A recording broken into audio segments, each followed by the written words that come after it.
मनुष्य के जीवन में जितनी भी परेशानी आती है या कोई संकट आता है तो इसका कारण केवल एक है, वह है उनकी लालसा, उनकी इच्छाएं।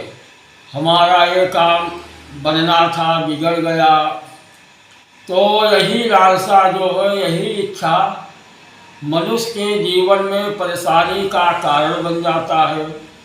जब उनकी इच्छा की पूर्ति नहीं होती है, वह इच्छा पूर्ति तभी होगी जब उसका समय आएगा। समय के पहले कोई भी कार्य नहीं होता। जब भगवान की इच्छा होती है तभी वह कार्य होता है।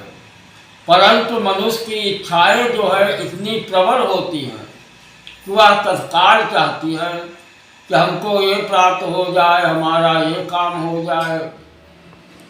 तो जब इच्छा की पूर्ति नहीं होती तो उसका मन उदास होने लगता है, चिंताएं बढ़ी रहती हैं। यहाँ तक कि माता सीता को भी जो वनवास हुआ, जितनी भी चिंताएं हुई और जितना भी दुख प्राप्त हुआ, वह उनकी लालसा के कारण हुआ है, उनकी इच्छा के कारण हुआ है। उनकी इच्छा थी कि हमें सोने का जो माया मृग है वह प्राप्त हो जाए। इसी इच्छा के कारण भगवान राम धनुष बाण लेकर के माया मृग के पीछे चल दिए और यहाँ सीता का हरण हो गया।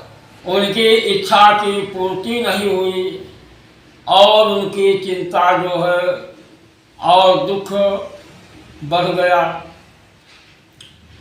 तो जितनी भी चिंताएं होती है या दुख होता है, वह सब इच्छाओं की पूर्ति ना होने के कारण वह चिंता और दुख प्राप्त हो जाता है। मनुष्य भूल जाता है कि संसार से या हमसे ऊपर कोई और बैठा है, भगवान है। कोई है सो जो राम लखी राखा, को कर तर्क बढ़ाओ शाखा। बिना उनके इच्छा के संसार का पत्ता नहीं हिलता।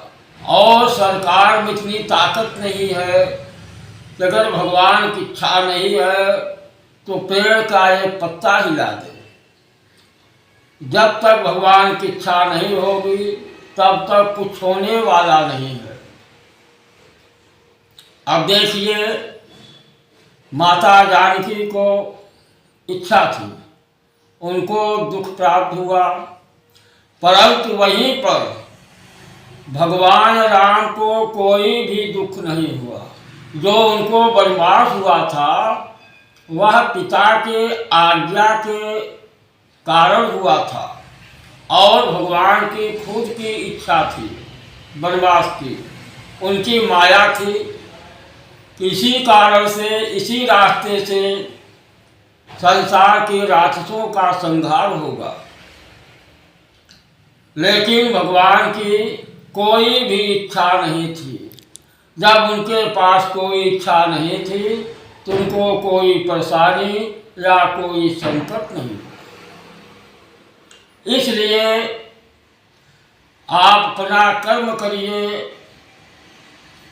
पूजा पाठ, धर्म, घर गृहस्थी का कार्य करिए। उसका फल क्या होगा, उसके विषय में आगे क्या होगा, वह भगवान की इच्छा से हो। आप कितना भी चिंता करें, कितना भी परेशान हो, मगर कुछ होने वाला नहीं है। जब होगा भगवान की इच्छा से होगा। अगर भगवान की इच्छा नहीं है तो आप कितना भी परिश्रम कर रहे हैं, उसका कोई फल मिलने वाला नहीं है। इसलिए संसार का सारा कार्य अपने समय पर होता है। समय जो है बलवान होता है। बिना समय आए कोई भी कार्य नहीं होता। इसलिए समय का इंतजार करें और अपने कार्य में लगा रहें तो समय आने पर सारा कार्य हो जाएगा।